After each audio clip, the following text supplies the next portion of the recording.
तो super easy super tasty करेले बनाने की बहुत ही शानदार रेसिपी आपके साथ शेयर कर रही हूँ। इंशाल्लाह ताला आपको बेहद पसंद आएगी। तो इसको बनाना शुरू करते हैं। बिस्मिल्लाहिर्रहमानिर्रहीम, अस्सलाम वालेकुम। तो यहाँ पर हमने आधा किलो करेले लिए हैं, जिसको मैंने छीलने के बाद स्लाइस में काट लिया है और तकरीबन आधा चम्मच नमक शामिल करके अच्छी तरह से इसको मसल लेंगे। अच्छा, ये स्टेप ज़रूर कीजिएगा, करेले का बहुत अच्छा टेस्ट आता है। तो सारे करेलों पर अच्छा सा नमक जो है ये अप्लाई हो चुका है। तो अब हम इसको 15 मिनट के लिए रेस्ट देंगे। अच्छा, काफ़ी ज़्यादा मॉइस्चर से छोड़ दिया है। अब हमने इसको 2-3 पानी से अच्छी तरह से वॉश कर लेना है और एक स्ट्रेनर में रख देंगे ताकि एक्सेस वाटर जो है ये सारा निकल जाए। और एक अदद पैन लेंगे। पैन में हमने तकरीबन यहाँ पर मैंने आधा कप जितना ऑयल शामिल कर लिया है। तो ऑयल में हमने करेले को अच्छे से फ्राई कर लेना है। अच्छा, यहाँ पर करेले को अगर हम अच्छा सा फ्राई कर लेंगे तो करेले बहुत ही शानदार बनकर तैयार होंगे। तो मीडियम टू हाई फ्लेम पर हमने 5 से 6 मिनट के लिए करेले को अच्छा सा फ्राई करना है। इससे करेला जो है बहुत ही क्रिस्पी बनेगा और बहुत ही ज़बरदस्त इसका टेस्ट होगा। कड़वाहट तो बिल्कुल भी नहीं रहेगी। और इसके साथ साथ अगर तो आपको मेरी रेसिपी ये ज़रा भी अच्छी लगी तो वीडियो को लाइक और चैनल को सब्सक्राइब करना मत भूलिएगा। आप लोगों का बहुत ज़्यादा शुक्रिया। तो माशाल्लाह से आप देख सकते हैं कि जो ही 4 से 5 मिनट इसको हमने फ्राई किया है तो इसके ऊपर हल्का सा कलर आना शुरू हो चुका है। तो मज़ीद 1 से 2 मिनट के लिए इसको फ्राई करेंगे तो अच्छा सा कलर भी आ जाएगा इनके ऊपर, लाइट गोल्डन सा, और जो करेले हैं बहुत ही क्रिस्पी हो जाएंगे।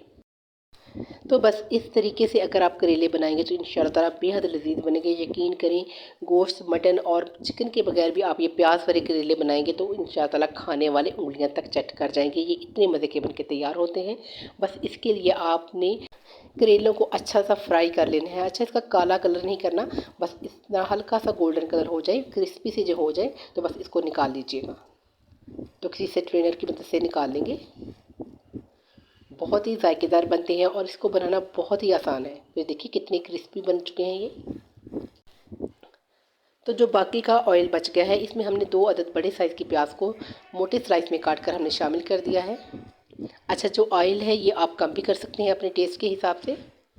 तो 1 से 2 मिनट के लिए हमने प्याज को अच्छा सा कुक करना है ताकि ये सॉफ्ट हो जाए। अच्छा, इसको कलर नहीं देना, बस हमने कच्चा पक्का मसाला बना के तैयार कर देना है, जिससे करेले बहुत ही शानदार बन के तैयार होंगे। और इसके साथ ही तकरीबन 7 से 8 जवे लहसुन के लेकर उसको मोटा मोटा सा काट कर वो भी शामिल कर दीजिएगा। अच्छा, करेले में लहसुन जो है वो कम ही जाता है, आप चाहें तो ज़्यादा भी शामिल कर सकते हैं। और एक अदद टमाटर लेकर उसको छोटे टुकड़ों में काट कर वो भी शामिल कर दें।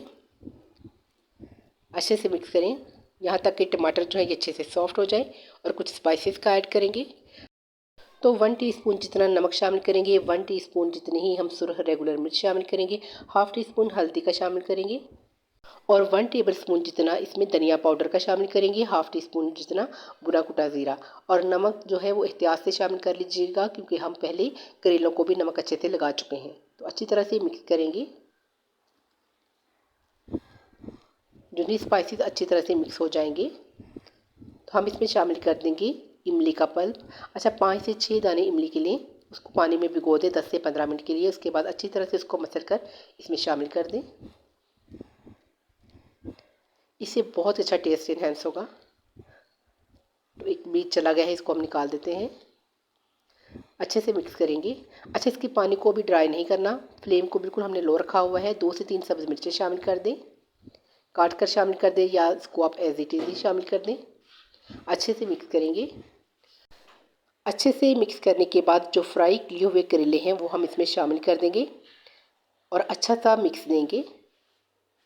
और फ्लेम को हमने बिल्कुल लो ही रखना है। अच्छा, यहाँ पर हमने जो करेले हैं उनको बहुत अच्छा सा फ्राई किया हुआ है, ये बिल्कुल क्रिस्पी बन चुके हैं। लेकिन जब ये इमली के पल्प में और टमाटर के पानी में अच्छे से इसको दम दिया जाएगा तकरीबन 7 से 8 मिनट के लिए, तो यकीन करें ये इतने के सॉफ्ट हो जाएंगे, इतने जूसी करेले बन के तैयार होंगे।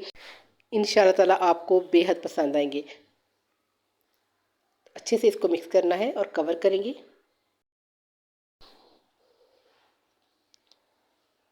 तो तकरीबन 10 मिनट के बाद आप इसकी कंडीशन चेक करें। अच्छा, अभी इसमें थोड़ा सा मॉइस्चर है लेकिन इसको हमने बिल्कुल भी ख़त्म नहीं करना, इसको अच्छा सा ड्रेन नहीं करना क्योंकि करेले जो है ये ऑलरेडी फ्राई है। प्याज को भी हमने फ्राई किया हुआ है, इसलिए भूनने की कोई इतनी ज़रूरत नहीं। इसमें मॉइस्चर रहेगा तो बहुत ही अच्छा टेस्ट आएगा, बड़े ही जूसी से करेले बन के तैयार होंगे। अगर पानी आपसे ड्रेन हो भी जाए इमली का तो आप थोड़ा सा पानी मज़ीद शामिल कर लीजिएगा, लेकिन इसी टेक्सचर में आप बनाकर तैयार कीजिएगा। बहुत ही शानदार ये बन के तैयार होते हैं। कुछ धनिया की पत्तियाँ डालें। आप चाहें तो इसमें अनारदाना भी जो है वो भी शामिल कर सकते हैं, उससे भी बहुत अच्छा टेस्ट इन्हेंस होगा। तो ये देखिए माशाल्लाह से बहुत ही शानदार करेले की सब्ज़ी बनके तैयार है। इसको आप चपाती के साथ खाएं, तंदूर की रोटी के साथ खाएं या पराठे के साथ।